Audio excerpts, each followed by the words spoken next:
दोस्तों, अगर आप लोग मेरे चैनल से पहले से जुड़े हैं तो आप लोग को पता होगा मैंने कई बार कहा है कि भले शिक्षा विभाग और बिहार सरकार कुछ भी बोले, लेकिन जो बीएसईबी है जिसने एस्टेट 19 का एग्ज़ाम करवाया था, ये शुरू से सिर्फ और सिर्फ मेरिट के पक्ष में है। और यह बात कल निकल कर आ गई शिक्षा विभाग के सचिव संजय सर के द्वारा भी।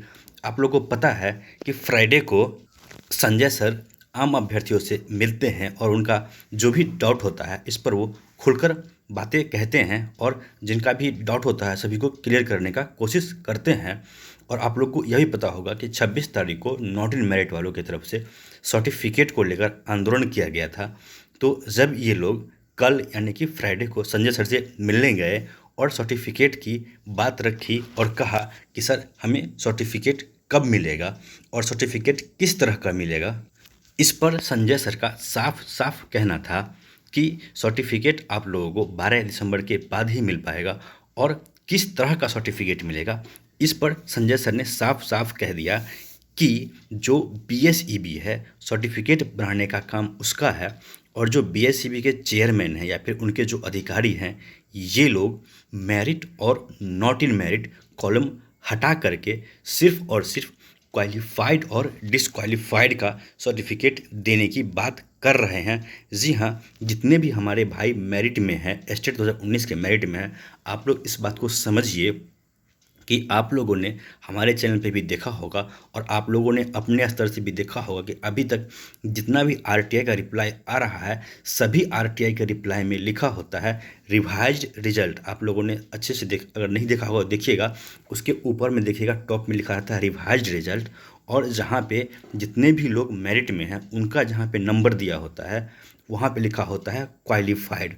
तो देखिए आप लोग यह बात अच्छे से समझ लीजिए जितने ही मेरिट में हैं कि जो आपका बीएसईबी है ये मेरिट वालों को भी आज के डेट तक, अभी तक मैं यह वीडियो बना रहा हूँ 30 अक्टूबर को, आज तक बीएसईबी सिर्फ और सिर्फ जो अभ्यर्थी मेरिट में हैं उन्हीं को क्वालिफाइड मानकर चल रही है।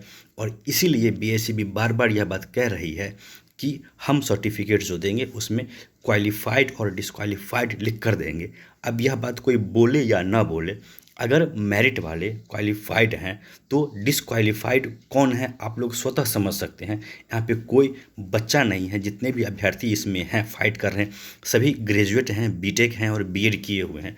तो ये बातें कहना कहीं से भी जायज़ नहीं है कि अगर मेरिट क्वालिफाइड है तो डिसक्वालिफाइड कौन है, आप लोग स्वतः इन बातों को समझ सकते हैं। तो ये तो रही संजय सर के हवाले से कल यानी कि फ्राइडे को जो बातें कही गई, जो नॉट इन मेरिट वाले संजय सर से मिलने गए थे और यह चाह रहे थे कि जल्द से जल्द सरकार सर्टिफिकेट दे दे। और यहाँ पर एक और इम्पोर्टेंट बात मैं आप लोग को बताना चाहूँगा कि संजय सर ने एक बात और कही है कि हम जो चाहते हैं कि आपको सर्टिफिकेट दिया जाए, पहली बात तो सर्टिफिकेट देने की बातें नहीं कही जा रही है, सिर्फ और सिर्फ स्कोर कार्ड कह लीजिए और रिजल्ट कार्ड देने की बातें कही जा रही है संजय सर के द्वारा। और दूसरी बात संजय सर ने यह भी कहा कि जो आपका सर्टिफिकेट 12 मार्च को अपलोड हुआ था साइट पे वही सर्टिफिकेट हम देना चाह रहे हैं। लेकिन इसमें समझ लीजिए कि जो सर्टिफिकेट अभी अवेलेबल है आपके साइट पे, बीएसईबी के साइट पे, उसमें मेरिट और नॉट इन मेरिट साफ साफ लिखा हुआ है। तो अगर शिक्षा विभाग चाहती है कि हम वही सर्टिफिकेट, जैसा कि कहा भी संजय सर ने कि हम उसी को प्रिंट करके उसका हार्ड कॉपी आप लोग को दे देंगे, और यही बात कही गई कि अगर वह सर्टिफिकेट दिया जाता है तो जो 26 जून का लेटर है वह उसका कोई वैल्यू नहीं रह जाएगा। और जितने भी नॉट इन मेरिट वाले हैं उनके सर्टिफिकेट पे अगर नॉट इन मेरिट लिखकर आ जाएगा तो फिर आगे होने वाली बहाली प्रक्रिया में वो कहीं से भी 1% के भी हकदार नहीं रहेंगे। तो आप लोग संजय सर की बातों को सही माने या फिर जो आपका बीएसईबी का जो स्टैंड है उसको सही माने, दोनों का स्टैंड यही है कि any how not in merit को किक आउट करके मेरिट वालों को इसमें बहाल किया जाए। और रही बात कोर्ट केस की, तो कोर्ट में जो भी केस किया गया है भले वो मेरिट की तरफ से किया गया हो और या फिर नॉट इन मेरिट की तरफ से किया गया हो, उनमें जो आपत्तियां दर्ज कराई गई है या फिर उसमें जो ऑर्डर के लिए डिमांड किया गया है इन चीज़ों को अगर आप लोग ध्यान से पढ़ेंगे तो खुद समझ जाएंगे कि सारी की सारी बातें सिर्फ और सिर्फ मेरिट के फेवर में ही जा रही है।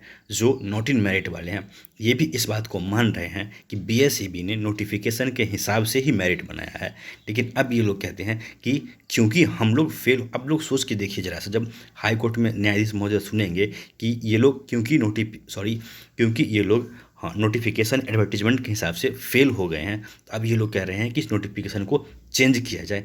क्या यह संभव है? हाई कोर्ट के जो न्यायाधीश हैं वो कभी भी इस बात के लिए एग्री करेंगे कि जो लोग फेल हो गए हैं वो चाहते हैं कि यह नोटिफिकेशन उनके हिसाब से चेंज कर दिया जाए ताकि वो लोग इसमें फिर से एलिजिबल हो जाएं?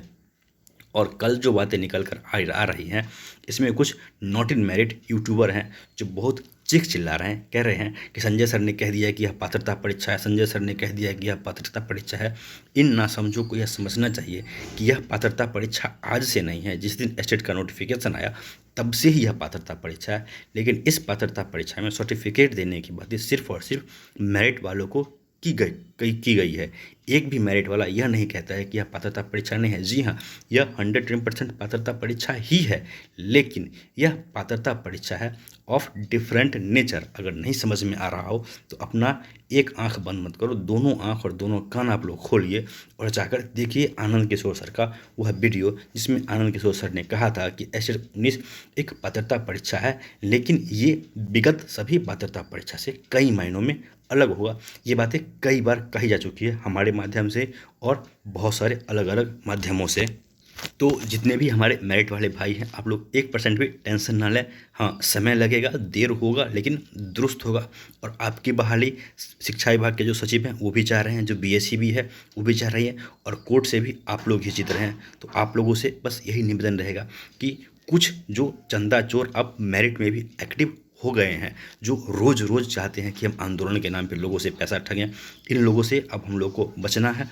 और आप लोग को पता होगा कि इस नासमझ इंसान ने, जी हाँ, मेरिट में भी एक है इंसान जो पूरी तरह से नासमझ है, उसके पास दिमाग 1% नहीं है।